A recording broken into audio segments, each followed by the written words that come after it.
బాగున్నారా? అవునమ్మా. ఎప్పుడు వచ్చారు ఇక్కడికి? మార్నింగ్ వచ్చాం. ఏ ఊరు నుంచి వచ్చారు? హన్మకొండ. అన్నంకొండ. దర్శనం బాగా జరిగిందా? బాగా జరిగిందమ్మా. బాగా జరిగింది. మీరు ఎన్ని సంవత్సరాల నుంచి వస్తున్నారు? దాదాపు 30 ఇయర్స్ నుంచి ఎవ్రీ 2 ఇయర్స్కి ఒకసారి వస్తున్నాం. 30 ఇయర్స్ నుంచి వస్తున్నారా? మీకు మంచి జరిగిందా అంతా? పిల్లలు పుట్టిన దగ్గర నుంచి వాళ్ళ కోసమే అని వస్తున్నాము. అందరి పిల్లలకు బాగున్నారు. ఇప్పటికీ అమ్మ దయ ఇట్లనే ఉండాలని కోరుకుంటాం. మీ పేరేంటమ్మా? పద్మావతి గారు. పద్మావతి గారు. హలో, మీ పేరు? నా పేరు రేణుక అండి. ఎక్కడి నుంచి వచ్చారు? హన్మకొండ బాలసముద్రం. ఏం చేస్తుంటారు? ఏం హౌస్ వైఫ్ అంతే. హౌస్ వైఫా? అంటే చూడడానికి ఎలా ఉంటే. Thank you so much. చెప్పండి మేడం, మీరు ఎన్ని సంవత్సరాల నుంచి వస్తున్నారు? బాన్ పుట్టినప్పటి నుంచి మా మమ్మీ నన్ను తీసుకొచ్చింది.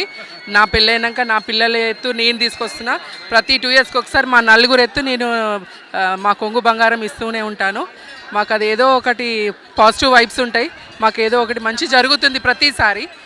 చక్కగా అమ్మవారి దర్శనము కావడం మాది చాలా సంతోషంగా ఉంది. చాలా ఎమోషనల్గా కూడా నేను ఫీల్ అవుతున్నా అమ్మవారిని చూసి. ఇంతకంటే నేనేం చెప్పలేను. ఇది ఏమంటారు, ఇది ఒక మహాఘట్టం ఈరోజు. అసలు ఇట్లా వచ్చి అమ్మవార్ల ఎదురుగా మాట్లాడడమే ఈ S3 వాళ్ళకి చాలా చాలా చాలా నేను రుణపడి ఉంటాను. చాలా థ్యాంక్స్ అండి.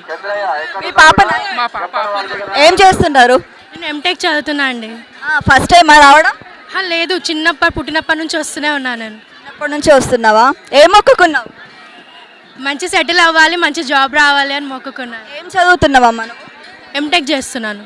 ఎంటెక్ చేస్తున్నావా? ఓకేమా, అమ్మవారి ఆశీస్సులు అందరి మీద ఉండాలని నేను కూడా మా S3 తరపు నుంచి మనస్ఫూర్తిగా కోరుకుంటున్నాను. Thank you so much. Thank you madam.